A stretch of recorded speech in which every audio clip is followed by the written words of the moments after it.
भाई जो गुरु वचन पे डट गए, कट गए फंद 84 के। भाई और बहनों, फिलहाल हम इसकी भूमिका में चल रहे हैं और 12 पेज तक केवल इसकी भूमिका चलेगी।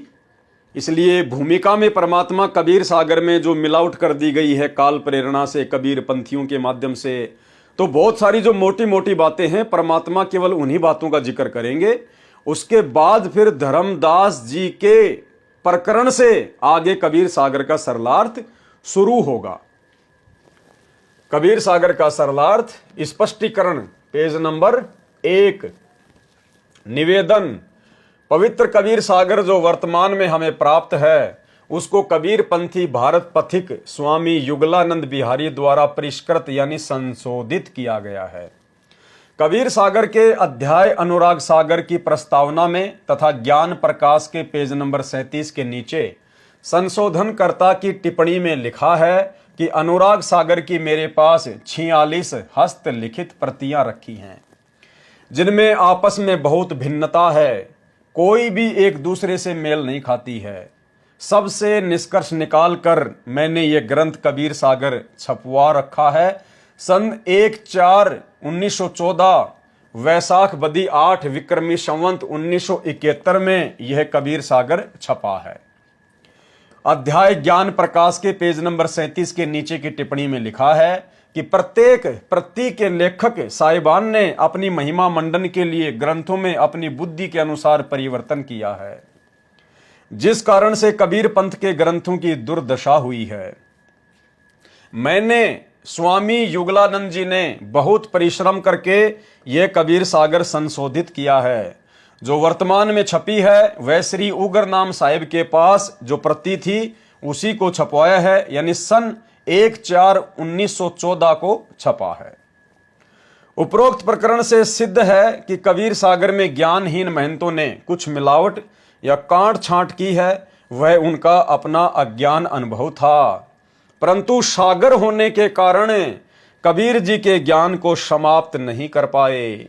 बीच बीच में तथा कहीं पूरे अध्याय में सच्चाई शेष है। उसकी सत्यता संत गरीबदास जी गांव छुडानी जिला झज्जर हरियाणा वाले के सत्य ग्रंथ से होती है, जिसमें कोई काट छांट या मिलावट नहीं है। यानी आदरणीय गरीबदास जी महाराज जी ने अपना जो सदग्रंथ साहिब लिखा है उसमें कोई मिलावट नहीं है, कोई काट छांट नहीं है। अपने तत्व ज्ञान को पुनः मानव समाज को प्रदान करने के लिए परमेश्वर कबीर जी ने अपनी प्यारी आत्मा संत गरीबदास जी को संत धर्मदास जी की तरह सत्यलोक के दर्शन करवाकर उनमें यथार्थ आध्यात्मिक ज्ञान भर दिया था, जो संत गरीबदास जी ने परमेश्वर कबीर जी व उनकी संरचना तथा सत्यलोक को आंखों देखकर गवाह यानी विटनेस बनकर अमृतवाणी बोलकर लिखवाया है, जो दादू पंथी श्री गोपाल दास जी ने लिखा था, जिसकी हस्तलिखित कॉपी भी हमारे पास उपलब्ध है तथा प्रेस द्वारा छपा हुआ ग्रंथ भी है। उससे तुलना करके जो प्रकरण कबीर सागर में मिलता है वह मैंने सत्य माना है। कौन कह रहे हैं? गुरुदेव भगवान। उसी को आधार बनाकर सत्संग करता हूं तथा पुस्तकें भी बनाई हैं। कबीर सागर के सरलार्थ में यही आधार माना है। जहां जहां कबीर सागर में मिलावट की गई है उसको पुराने कबीर सागर तथा उपरोक्त परमाणु से ठीक किया है। कबीर सागर के प्रथम अध्याय का नाम है ज्ञान सागर। कबीर सागर के सबसे पहले अध्याय का क्या नाम है? ज्ञान सागर। वास्तव में कबीर पंथियों ने एक ही अध्याय के कई अध्याय बनाकर भिन्न भिन्न नाम रखकर अपनी अपनी बुद्धि से अड़ंगा कर रखा है। वर्तमान कबीर सागर में कुल 40 अध्याय हैं, जिनके नाम हैं ज्ञान सागर, अनुराग सागर, अंबु सागर, विवेक सागर, सर्वज्ञ सागर, ज्ञान प्रकाश, अमर सिंह बोध, वीर सिंह बोध, भोपाल बोध, जगजीवन बोध, गरुड़ बोध, हनुमान बोध, लक्ष्मण बोध, मोहम्मद बोध, काफिर बोध, सुल्तान बोध, निरंजन बोध, ज्ञान बोध, भवतारण बोध, मुक्ति बोध, चौका बोध, कबीर वाणी, करम बोध,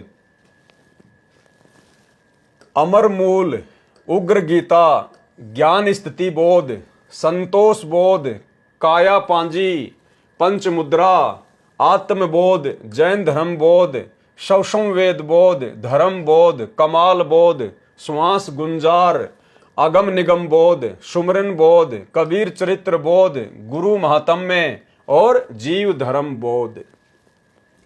सरलार्थ करता संत रामपाल दास, सतलोक आश्रम बरवाला, जिला हिसार, प्रांत हरियाणा। जो गुरु बचन पे डट के कट गे फंद 84 के, कट गे फंद 84 के, कट गे फंद 84 के।